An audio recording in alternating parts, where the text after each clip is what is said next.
안녕하세요. 오늘 저희가 함께 깊이 파고들 자료는 베드로의 신앙 회복에 관한 이야기입니다. 배경은 갈릴리 바닷가, 부활하신 예수님께서 숯불을 피워놓고 제자들을 위해 아침 식사를 준비하고 계시죠. 그런데 이 평화로운 풍경 속에는 사실 엄청난 긴장감이 흐릅니다.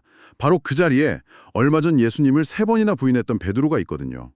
식사가 끝나고 예수님께서 그 침묵을 깨고 물으십니다. 요한의 아들 시몬아, 네가 이 사람들보다 나를 더 사랑하느냐? 오늘 저희의 임무는 이 대화가 단순한 문책이나 관계 확인을 넘어서 한 인간이 처절한 실패의 잿더미 속에서 어떻게 회복되고 새로운 사명자로 거듭나는지 그 놀라운 회복의 설계를 따라가 보는 겁니다. 자료에 담긴 원어 분석과 신학적 통찰을 통해서 실패가 어떻게 자격이 되는지 그 역설의 비밀을 함께 파헤쳐 보겠습니다. 자, 그럼 본격적으로 이야기를 시작해보죠. 이 장면을 떠올리면 보통 예수님께서 베드로의 사랑을 의심해서 3번이나 확연하신 걸까? 이런 생각이 먼저 들잖아요. 그런데 이 자료는 완전히 다른 관점을 제시합니다. 예수님의 질문이 정죄가 아니라 치유의 도구였다고 말이죠. 실패를 그냥 덮어주는 게 아니라 오히려 정면으로 드러내서 치유하신다는 건데 이게 어떤 의미일까요? 네, 그 지점이 이 대화 전체를 여는 열쇠입니다. 그냥 괜찮아, 다 잊어버리자 하고 덮어주는 건 사실 진정한 치유가 아니거든요. 고문 상처를 그냥 붕대로 감아두는 것과 같죠. 자료에서 말하는 외과적 정확함이라는 비유가 아주 적절한데요. 훌륭한 외과 의사는 감염된 부위를 정확히 찾아내서 깨끗하게 도려내잖아요. 고통스럽지만 그 과정을 거쳐야 새살이 돋아날 수 있으니까요. 예수님께서는 베드로가 3번 부인했던 바로 그 상처를 정확히 3번의 질문으로 마주하게 하십니다. 이건 과거를 들춰내서 망신을 주려는 게 아니라 그 상처의 가장 깊은 뿌리를 대면하고 근본적으로 치유하시려는 의도된 영적 수술이었던 셈이죠. 영적 수술이라니. 와, 그 표현만으로도 분위기가 확 달라지네요. 저는 그저 어색하고 불편한 대화라고만 생각했는데 이건 아주 정교하게 설계된 치유의 과정이었군요. 특히 3번째 질문을 받았을 때 베드로의 반응이 극적입니다.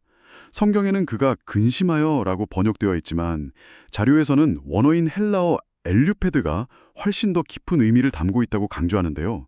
이건 그냥 단순한 슬픔과는 다른 건가요? 완전히 다릅니다. 단순히 예수님께서 내 마음을 몰라주시니 서운하다 이 정도의 감정이 아니에요. 엘류페데는 자기 자신에 대한 밑바닥까지의 환멸감? 나는 정말 이런 인간밖에 안 되는구나 하는 그 처절함과 비참함이 온몸을 덮치는 상태에 가깝습니다. 첫 번째, 두 번째 질문까지만 해도 베드로는 어쩌면 네 주님, 제가 주님을 사랑합니다 라고 자기 사랑을 증명하려 애썼을지 몰라요. 하지만 3번째 질문 앞에서 그의 모든 자기 방어 기제가 완전히 무너져 내리는 거죠. 더 이상 자신을 변호할 수도 포장할 수도 없는 완전한 자기 파산의 상태. 바로 그 지점에서 그의 진짜 고백이 터져나오는 겁니다. 그래서 그의 마지막 대답이 주님, 모든 것을 아시오매 내가 주님을 사랑하는 줄을 주님께서 아시나이다가 되는군요. 이건 나는 주님을 사랑합니다라는 자신감 넘치는 선언이 아니라 내 마음이 어떤지, 내 본성이 얼마나 형편없는지 주님은 다 아시지 않습니까? 그럼에도 내 안에 있는 이 작은 사랑마저도 주님은 아실 겁니다라고 모든 판단을 주님께 넘겨드리는 일종의 항복선언처럼 들리네요. 정확합니다. 바로 그 항복이 회복의 전환점입니다. 그리고 이 심리적 붕괴는 베드로가 대답에서 선택한 단어에서도 명확하게 드러납니다. 여기서 바로 그 유명한 사랑을 뜻하는 두 헬라어 동사 아가파오와 필레오의 차이가 등장하는 거죠. 맞아요. 이 부분도 정말 흥미로웠습니다. 예수님께서는 신적이고 희생적인 사랑을 의미하는 아가파오로 물으셨는데 베드로는 계속해서 인간적인 우정, 정말 친한 친구 사이의 뜨거운 사랑을 의미하는 필레오로만 대답하죠. 이 언어적 줄다리기가 이 대화의 핵심 중 하나인 것 같습니다. 이건 마치 누군가 당신은 나를 위해 목숨까지 바칠 수 있습니까? 아가파오라고 묻는데 대답하는 사람은 차마 그럴 자신이 없어서 저는 정말 진심으로 당신을 아끼는 좋은 친구입니다. 필레오라고 답하는 것과 같아요. 베드로는 이미 죽을지언정 주를 부인하지 않겠다고 호언장담했잖아요.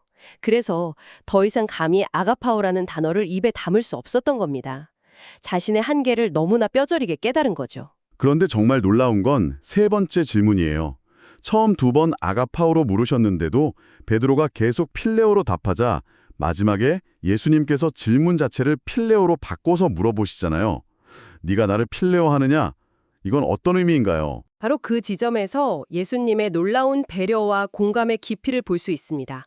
이상적인 사랑의 수준을 계속 요구하시는 게 아니라 베드로의 눈높이로 직접 내려오신 거예요. 알겠다. 네가 지금은 그 아가파오의 사랑을 고백할 수 없다는 것을 안다. 그렇다면 좋다. 네가 할 수 있는 그 진실한 우정의 사랑, 그 필레오의 마음이라도 진심이냐? 하고 물어주시는 거죠. 이건 상대방의 현재 수준을 완전히 인정하고 그 읽는 모습 그대로를 받아주시겠다는 선언입니다. 진정한 회복은 바로 여기, 나의 연약함과 한계를 상대방이 알아주고 그 자리까지 내려와 줄 때 시작되는 거거든요. 와, 정말 그렇네요. 기준에 미치지 못하는 사람을 끌어올리려는 게 아니라 그 사람의 자리로 내려가서 만나주시는 거군요. 다시 첫 번째 질문으로 돌아가 보면 네가 이 사람들보다 나를 더 사랑하느냐에서 이 사람들보다라는 표현도 그냥 하신 말씀이 아닌 것 같아요.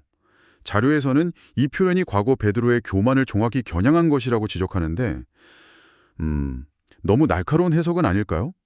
어쩌면 그냥 네가 수제자이니까 가장 큰 사랑을 보여야 한다는 의미일 수도 있지 않을까요? 아주 좋은 질문입니다. 충분히 그렇게 생각할 수도 있죠. 하지만 바로 며칠 전 베드로가 모두 줄을 버릴지라도 나는 결코 버리지 않겠나이다 라고 다른 제자들과 자신을 비교하며 말했던 맥락을 떠올려 보면 예수님의 질문이 그 과거의 발언을 직접적으로 반영하고 있다고 보는 것이 훨씬 자연스럽습니다.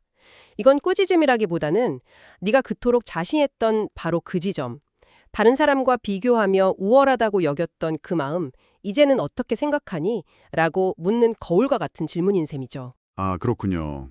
그러고 보니 베드로의 두 번째와 세 번째 대답에서는 이 사람들보다라는 비교가 완전히 사라지네요. 더 이상 다른 사람과 자신을 비교하지 않아요. 그저 자신과 주님과의 관계로만 집중하고 있어요. 맞습니다. 진정한 회복은 바로 거기서 일어납니다. 비교의식과 자기의가 완전히 깨지는 거죠. 이전에는 내 충성심이 사랑의 보증수표였다면 이제는 모든 것을 아시는 주님이 유일한 근거가 되는 겁니다. 자기 보증에서 주님의 아심으로 무게중심이 완전히 이동한 것. 이것이야말로 베드로에게 일어난 가장 근본적인 변화의 증표입니다. 베드로가 이렇게 완전히 무너지고 또 예수님께서 그 수준까지 내려오셔서 관계를 회복시켜 주셨군요. 그런데 대화가 여기서 끝나지 않고 곧바로 내 양을 먹이라는 사명으로 이어지는 게 참 신기합니다. 왜 하필 이 연약함과 실패가 완전히 확인된 바로 그 순간에 가장 무겁고 중요한 책임을 맡기시는 걸까요? 바로 그 순서가 이 이야기의 클라이맥스입니다. 이 대화는 우리에게 사명이 어디로부터 오는지 그 근원을 보여줍니다. 사명은 어떤 능력이나 자격, 도덕적 완벽함에서 나오는 것이 아니라 주님과의 사랑의 관계에서 파생되는 결과라는 것을요. 예수님께서는 먼저 사랑의 관계를 회복시키고 그 회복된 사랑 위에 사명을 세우십니다. 네가 나를 사랑한다면 그 사랑으로 내게 가장 소중한 양들을 돌보아다오. 이런 의미죠. 주님을 사랑하는 마음 없이는 결코 주님의 양들을 진정으로 사랑하고 돌볼 수 없다는 목양의 가장 근본적인 원리를 가르쳐 주시는 겁니다. 아, 그러니까 사명은 강함의 증거가 아니라 오히려 회복된 사랑의 증거라는 말씀이시군요. 그런데 이 자료는 동시에 목양의 현실에 대해 환상을 갖지 말라고 경고합니다. 양들은 온순하고 완벽하지 않고 목양에는 엄청난 인내와 희생이 필요하다고 말이죠.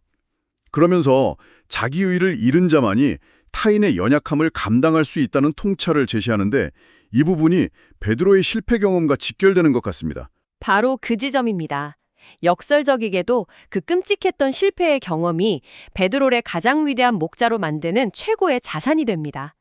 만약 베드로가 한 번도 실패하지 않고 모두 줄을 버려도 나는 안 버린다는 그 오만한 상태 그대로 리더가 되었다고 상상해 보세요. 다른 제자들이나 성도들이 실수하고 넘어졌을 때 과연 그들을 너그럽게 품어줄 수 있었을까요? 아마 나처럼 해봐 라며 정죄하고 다그쳤을 겁니다.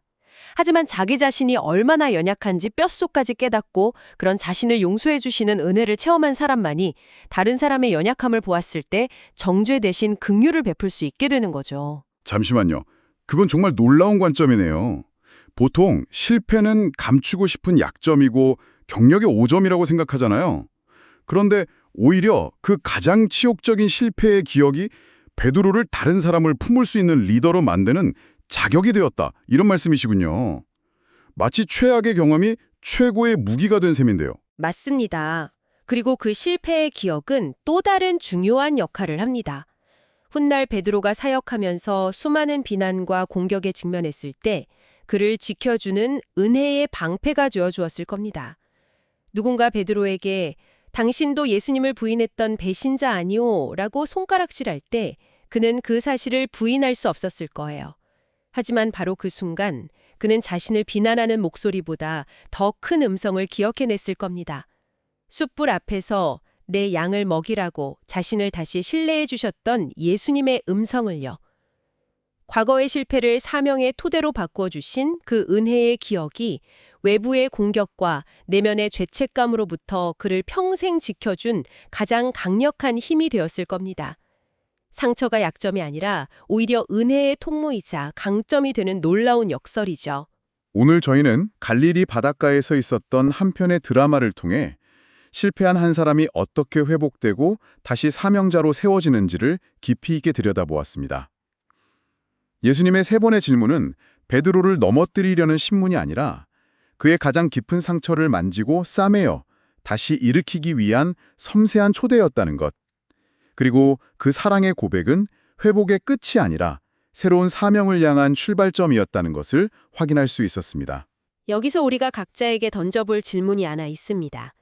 오늘 이야기의 핵심은 베드로의 고백이 나는 주님을 사랑합니다 라는 자기 확신에 근거한 선언이 아니라 주님께서 나의 이 연약한 사랑마저도 아십니다 라는 전적인 위임이었다는 점입니다. 전자는 여전히 나의 의지와 감정에 뿌리를 두지만 후자는 모든 판단의 근거를 주님의 아심에 맡기는 것이죠. 우리의 믿음과 고백은 과연 이 둘 중 어디에 더 가까울까요? 어쩌면 우리는 너무 자주 우리 자신의 확신을 믿으려고 애쓰는 건 아닐까 한번 생각해 보게 됩니다. 자료는 저렇게 끝을 맺습니다. 2000년 전 갈릴리 바닷가에서 울려 퍼졌던 그 질문, 네가 나를 사랑하느냐는 질문은 시간을 넘어 오늘도 우리 각자에게 던져주고 있다고요. 그리고 그 질문은 여전히 우리를 각자의 사명의 자리로 부르고 있습니다. 여러분이 지금 마주하고 있는 실패와 연약함의 자리에서 오늘 여러분에게 들려오는 주님의 질문은 무엇인가요? 그리고 그 질문이 여러분에게는 넘어뜨리려는 정죄로 들리시나요? 아니면 다시 시작하게 하시려는 따뜻한 초대로 들리시나요?